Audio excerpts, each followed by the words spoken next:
మన తెలంగాణలో ఉంది ఫ్రీ బస్సు. టాలీవుడ్ ని, మెగావుడ్ అన్ని వుడ్ ని ఏలేదు ఒకటి మన ప్రభాస్ ఫ్యాన్స్ అయితే స్పిరిట్ మీద నమ్మకం పెట్టుకోండి, కల్కి 2 మీద నమ్మకం పెట్టుకోండి.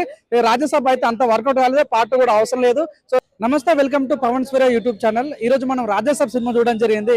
సినిమా యొక్క ప్లస్ ఏంది మైనస్ ఏంది మనం మాట్లాడుకుంటే, సినిమాలో చూసుకుంటే ప్రభాస్ గారి యొక్క వింటేజ్ లుక్ చాలా కొత్త అనిపిస్తుంది. ఆయన కామెంట్ టైమింగ్ చాలా గొప్ప అనిపిస్తుంది. కానీ ముసలి ఫైట్ సీన్స్ ఉంటుంది, అది చాలా బాగుంటుంది. ఎంట్రీ సీన్ కానీ క్లైమాక్స్ సీన్ కానీ సినిమా చాలా ప్లస్ అని చెప్పొచ్చు.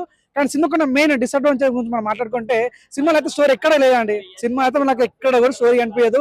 మేము చూసుకున్నట్టయితే ప్రభాస్ గారిని ఈ రకంగా వాడడం అనేది కరెక్ట్ అనిపించింది. మారుతి గారికి గొప్ప అవకాశం వచ్చింది, ఇట్లా నా ప్రభాస్ గారిని వాడుకోవాల్సింది, ఇట్లా నా ఫీలింగ్ కలిగింది.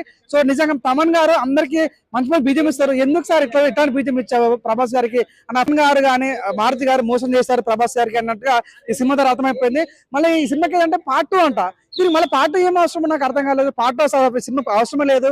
ఈ సినిమాలో 3 హీరోలు పెట్టారు, అసలు హీరోలే అవసరం లేదు సినిమాకి. అట్లాంటి ఈ సినిమాలో 3 హీరోలు పెట్టాల్సిన అవసరం ఏమొచ్చిందో నాకు అర్థం కాలేదు. నానమ్మ మన్మడు ఆ సెంటిమెంట్ అయితే సినిమాకి అసలు వర్కౌట్ కాలేదు. సో తగ్గించుంటే బాగుండే ఫీలింగ్ అనిపించింది. బీజమ్స్ అసలు ఏం వర్కౌట్ కాలేదు, కామెడీ టైమింగ్ అంతా వర్కౌట్ కాలేదు. సో ఏంటంటే క్లైమాక్స్ కూడా కొత్తగా లేదు. మళ్ళీ పార్ట్ 2 ఉంటుందంట. సో పార్ట్ 2 కూడా ఏం అవసరం లేదు. సో ఓవరాల్ చెప్పారంటే రాజ్యసభ అయితే ఈ సంక్రాంతిలో డిసడ్వాంటేజ్ అనిపించింది.